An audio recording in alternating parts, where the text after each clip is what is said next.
कृष्ण प्रेम धारा ट्रस्ट प्रस्तुत करते हैं कार्यक्रम समर्पण।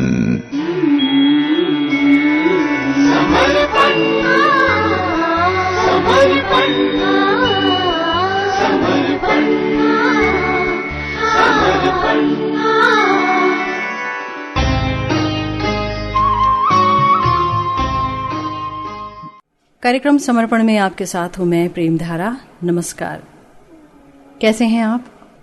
आप सुन रहे हैं भगवान श्री कृष्ण और उद्धव जी के बीच का संवाद, जहां पर भगवान श्री कृष्ण ने उद्धव जी को बहुत ही सुंदर सदुपदेश दिए हैं और उन्होंने इन सदुपदेशों में ही बताया है दत्तात्रेय जी के बारे में कि दत्तात्रेय जी किस प्रकार से शांत मना थे और उन्होंने अपने आसपास की अनेक वस्तुओं से बहुत कुछ सीखा था। और उसी क्रम में आज बता रहे हैं, दत्तात्रेय जी के ही मुख से कहलवा रहे हैं एक बहुत ही सुंदर श्लोक, जहां पर वो कह रहे हैं, सुखमेन्द्रियकम राजन स्वर्गे नरक एवच देहिनाम यद्यथा दुखम तस्मान्निच्छेत तद्बुधः। यानी हे राजन, देहधारी जीव स्वर्ग या नरक में स्वतः दुख का अनुभव करता है, इसी तरह बिना खोजे ही सुख का भी अनुभव करता है। इसलिए बुद्धिमान और विवेकवान व्यक्ति ऐसे भौतिक सुख को पाने के लिए कभी कोई प्रयास नहीं करता। बहुत ही सुंदर श्लोक है, बहुत ही काम का श्लोक है। यहां पर बताया गया कि जो देहधारी जीव है ना, वो स्वर्ग में रहे या नरक में रहे या इस भूमंडल पर रहे, कहीं भी क्यों न रहे, उसे जो दुख मिलते हैं ना, उसके लिए वो यत्न नहीं करता। सीधी सी बात है, हम अगर अपने आप को देखें तो क्या हम दुख को पाना चाहते हैं? नहीं पाना चाहते। कोई व्यक्ति दुख नहीं पाना चाहता। हर व्यक्ति दुख से छूटना चाहता है, हर व्यक्ति छुटकारा पाना चाहता है। और इसी क्रम में लोग चाहते हैं कि हम मुक्ति को प्राप्त करें, मोक्ष प्राप्त करें, ताकि हमें कभी भी कोई दुख ना मिले। लेकिन हम नहीं चाहते हैं कि हमें दुख मिले, तो भी तो दुख मिल ही जाते हैं। शरीर का दुख, बीमारियां, अपने आसपास के लोगों का दुख, बच्चों का दुख, पति का दुख, पत्नी का दुख, माता का दुख, पिता का दुख, दुख ही दुख है ना। तो ना चाहते हुए भी सुबह से लेकर रात तक ना जाने कितने दुखों को हमें अंगीकार करना ही पड़ता है। हमने चाहा नहीं, लेकिन वो आ गए हमारे जीवन में। तो ये तो हम अपने आसपास रोजमर्रा की जिंदगी में देखते ही हैं। लेकिन अगर कोई स्वर्ग चले जाए तो क्या सोचते हैं आप? स्वर्ग में दुख नहीं है? अगर ऐसा होता तो स्वर्ग के राजा इंद्रदेव क्यों मारे मारे फिरते? क्यों राक्षसों से डरते या लड़ाइयों से डरते? क्यों उपाय पूछते यहां वहां जाकर के कि कैसे अपने राज्य को फिर से पाया जाए? यानी कि स्वर्ग भी दुखों से अछूता नहीं है। और हो भी क्यों ना, वो इस ब्रह्मांड का ही तो एक भाग है, ब्रह्मांड के परे तो नहीं है। जो कुछ भी इस ब्रह्मांड में है वो माया के अधीन है, सीधी सी बात है। तो ये जो 14 भुवन हैं, जिनमें से एक पृथ्वी है, वो सब माया के अंदर में है, ब्रह्मांड के अंदर में है। तो स्वर्ग भी ब्रह्मांड के अंदर में है, इसीलिए वहां दुख है, वहां सुख भी है। थोड़ा ज्यादा जीवन है और सुख की मात्रा हमें लगता है कि अधिक है, हमें लगता है शायद वहां दुख नहीं, लेकिन ऐसा नहीं, दुख है। देखिए, इस श्लोक में कहा गया है कि देहधारी जीव स्वर्ग या नरक में स्वतः दुख का अनुभव करता है। सुखमेन्द्रियकम राजन स्वर्गे नरक एवच। यानी स्वर्ग में भी दुख है और नरक में भी दुख है। नरक तो है ही दुखों का आगार। हजारों तरह के नरक हैं, हजारों तरह के नरक, और उनको भोगने के लिए यातना शरीर मिलता है। तो वहां सुख मिलेगा ये सोचना ही बेकार है। वहां तो है ही दुख की नगरी, दुख ही मिलेगा, वहां दंड दिया जाता है। तो हम नहीं चाहते हैं मगर हमें नरक मिले।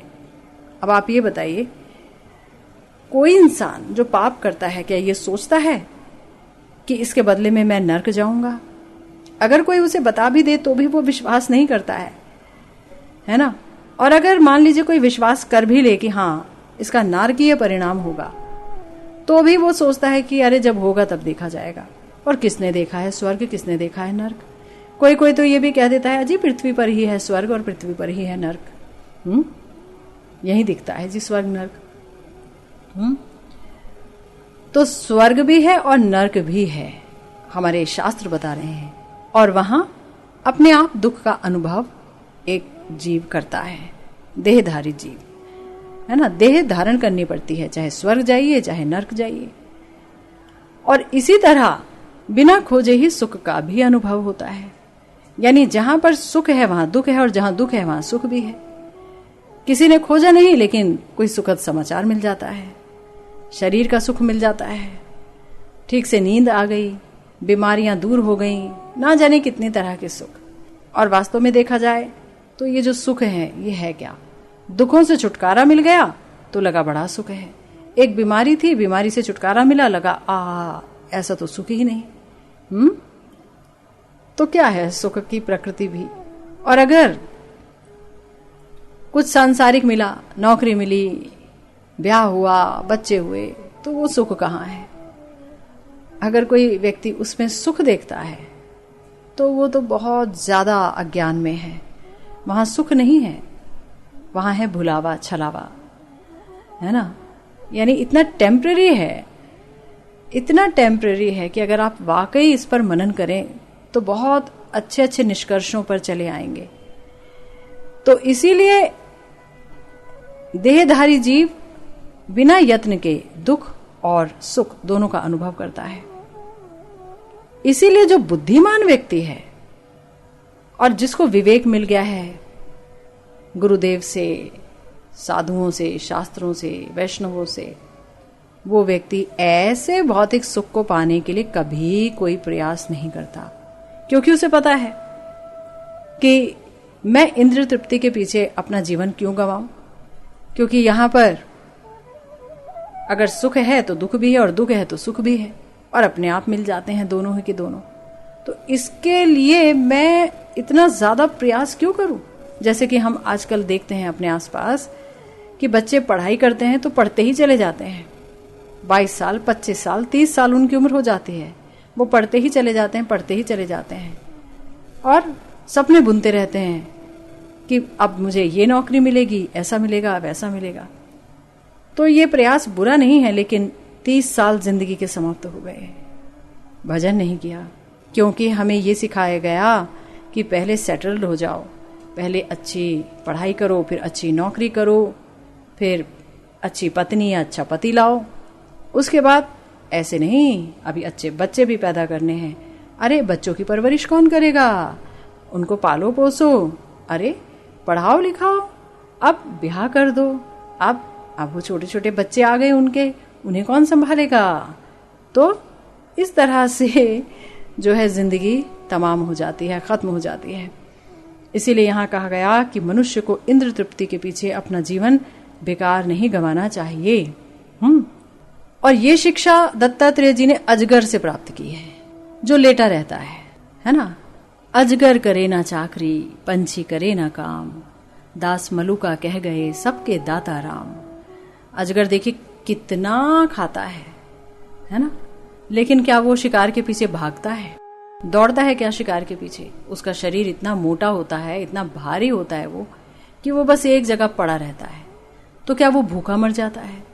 क्योंकि भूख तो उसी की जाती है ना जो प्रयास करता है अपने शिकार को पकड़ने का, दौड़ेगा, भागेगा, खोजेगा, ढूंढेगा, पकड़ेगा, लाएगा। परंतु अजगर तो एक ही जगह लेटा रहता है, लेकिन तो भी कितने वर्ष जीता है। तो बिना खाए तो जीता नहीं है ना। तो अपने आप जो खाना भगवान उसके पास भेज देते हैं, उसका शिकार, उसको वो खा लेता है, लेकिन प्रयास नहीं करता है। और पंछी कौन सी नौकरी करने जाते हैं? किसी सेठ की नौकरी करते हैं क्या?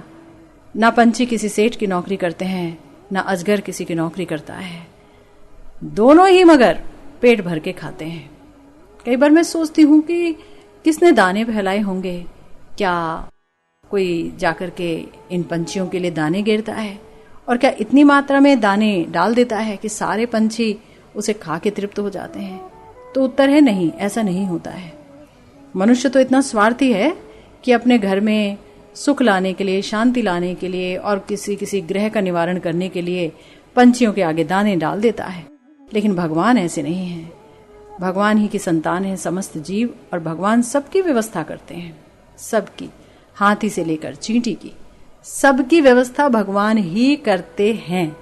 जो इस बात को समझ लेता है तब फिर वो भौतिक जीवन यानी स्टैंडर्ड ऑफ लाइफ जिसे लोग कहते हैं बोलचाल की भाषा में, उसको बढ़ाना नहीं चाहता। लिविंग स्टैंडर्ड बढ़ाने के लिए वो कोई प्रयास नहीं करता है। वो उच्च विचार रखता है, वो शास्त्र अध्ययन करता है। विवेकवान जीव, कृपा प्राप्त जीव, वो शास्त्र अध्ययन करता है, वो भगवत कथा में आनंदित होता है, क्योंकि भगवत कथा में आनंद लेना ही भक्ति की निशानी है। तो ऐसा जो विवेकवान व्यक्ति है वो कभी भी भौतिक सुख को पाने के लिए कोई प्रयास नहीं करता, दौड़ भाग नहीं करता। ये नहीं करता कि ठीक है, जहां मेरी नौकरी लगी या जो मुझे मिल रहा है इससे भी मुझे आगे जाना है, इसलिए अब जबकि मेरी उम्र 45 वर्ष की हो गई है तो मुझे कुछ और पढ़ना पड़ेगा, थोड़ा और पढ़ूंगा और थोड़ा और जो है प्रयास करूंगा तो मेरी प्रमोशन हो जाएगी, मेरा इनकम बढ़ जाएगा। पर ये हम भूल गए कि रिस्पॉन्सिबिलिटीज यानी उत्तरदायित्व भी बढ़ जाएगा, और जो समय थोड़ा बहुत निकल भी रहा था हरिनाम के लिए, भजन के लिए, तो वो भी समाप्त हो जाएगा, है ना। यानी मुझ पर, मेरी आत्मा पर पूरा पूरा अधिकार हो जाएगा उस सेठ का जिसने मुझे नौकरी दी, जिसके लिए मैं काम कर रहा हूं। थोड़ा सा पैसा बढ़ा, उस पैसे को भोगने के लिए समय मेरे पास नहीं है, तो क्या करें? तो मेरे बच्चे भोगेंगे। बस आ गए भ्रम में, मैं और मेरा में। जीवन तो निकल गया, जीवन निकल गया। आंख मुंदेगी, आंख बंद होगी, सब समाप्त हो जाएगा। राजार जे राजपाट, जैनो नटवार नाट, देखते देखते किचु ना रहे। राजा का जो राजपाट है वो भी ऐसा है जैसे कोई नट नाच रहा है, धीरे धीरे धीरे सब समाप्त हो जाता है। कितने ही राजे, कितने ही महाराजे, कितने ही रजवाड़े, सब समाप्त हो गए। कहाँ हैं वे लोग? कहीं नहीं, इतिहास के पन्नों में दफन हो गए। और हम इतिहास पढ़ते हैं उन्हें जानने के लिए, वो इतिहास बन गए। लोग कई बार ये कहते हैं कि वो इतिहास लिख गए। ये तो सिर्फ सुंदर बोली है और क्या है, कुछ भी नहीं। वास्तव में हम ये नहीं देखते हैं कि इतनी शानदार सभ्यताएं भी समाप्त हो गईं। ये शरीर ना जाने कब चला जाए, ये दगाबाज है, कभी भी जा सकता है, मुंह मोड़ सकता है, छूट सकता है। इससे पहले कि ऐसा हो, मैं अपने भजन में सिद्धि प्राप्त कर लूं, मैं अपने स्वरूप में पूर्ण रूपेण अवस्थित हो जाऊं, मैं अपने अभीष्ट को प्राप्त कर लूं, मैं अपने ठाकुर जी को प्राप्त कर लूं, उनकी प्रेम भक्ति प्राप्त कर लूं। लेकिन हम सोचते हैं कि हम अपने प्रयास से ऐसा कर पाएंगे, परंतु याद रखिए भगवान की कृपा के बिना ना तो मोह ही दूर होता है, ना माया ही छूटती है। जैसे कि रात के समय घर में कोई दिए की बातें करता रहे, दीपक ऐसा है, दिया ऐसा है, दिया वैसा है, पर बातों से क्या अंधेरा दूर होगा? नहीं होगा। ऐसे ही कोई वाचक, कोई कथावाचक ज्ञान में कितना ही निपुण क्यों ना हो, पर वो संसार सागर को पार नहीं कर सकता, है ना।